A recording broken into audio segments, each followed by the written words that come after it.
በባልና ሚስት መካከል ፍቅር የሚያሳድጉ 4 ነገሮች አሉ። የመጀመሪያው ማውራት መቻል። ባልና ሚስቶች የማውራት ልማድ ካላችሁ በጣም ሲበዛ እድለኞች ናቸው። የሚያወሩ ባልና ሚስቶች ችግሮቻቸውን በንግግር የመፍታት አቅማቸው በጣም ከፍ ያለ ነው። የማታወሩ ከሆነ ችግሮች እየተደራረቡ ይሄዳሉ። የመቀጠል እድላችሁ በጣም አናሳ ነው። ከዛ በመቀጠል ደግሞ ቃላትን መምረጥ። ምን ልጠቀም፣ ምን ደግሞ አልጠቀም፣ ባለቤቴ ምን እንበል፣ ምን ደግሞ አንበል፣ እኔ አንተን ምን ልበልክ፣ ምን ደግሞ አልበልክ፣ ምን ልቀይር፣ ምን ደግሞ ላስተካከል፣ ምን ደግሞ አዳዲስ ነገሮች ወደ ቤቴ አድል አድርግ። ቃላት በጣም ወሳኝ ናቸው። ሰው እንዲወዳችሁ ሰው እንዲጠላችሁም የማድረግ አቅም አላቸው ቃላቶች። ሶስተኛ ደግሞ ሚስትን መሳም፣ ሚስትን ማቀፍ፣ ባልን መሳም፣ ባልን ማቀፍ፣ ማበረታታት ባልና ሚስት መካከል ፍቅር የሚያድስ፣ ፍቅር የሚያበረታ፣ ፍቅር እንዲበዛላቸው የሚያደርግ ነገር እንደሆነ ጥናቶች ያረጋግጣል። ከዛ ውጭ ደግሞ መተቃቀፍ፣ ሲወጣ ሊሆን ይችላል፣ ሲገባ ሊሆን ይችላል፣ ስትወጣ ልትሆን ይችላል፣ ስትገባ ሊሆን ይችላል።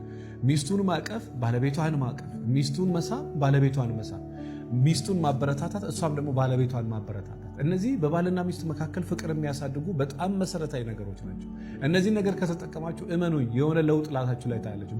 በተለይ ደግሞ የመነጋገር ባህል። ከዛ ያለፈ ደግሞ እኔ ባለቤቴ ላይ መስራት፣ እኔ ራሴ ላይ መስራት፣ እኔ ቤቴ ላይ መስራት እፈልጋለሁ፣ ቤታችን ሰላም አይደለም የምትሉ ሰዎች ካላችሁ ሰኔ 1 የሚጀምረው ስልጠና እንዳያመልጣችሁ። ስራ ቦታችሁ፣ መስሪያ ቤታችሁ፣ ቢሮአችሁ፣ ቤታችሁ ሆናችሁ በኦንላይን ስልጠናውን በመውሰድ ትዳራችሁን ሰላም፣ ቤታችሁን ሰላም ማድረግ ትችላላችሁ።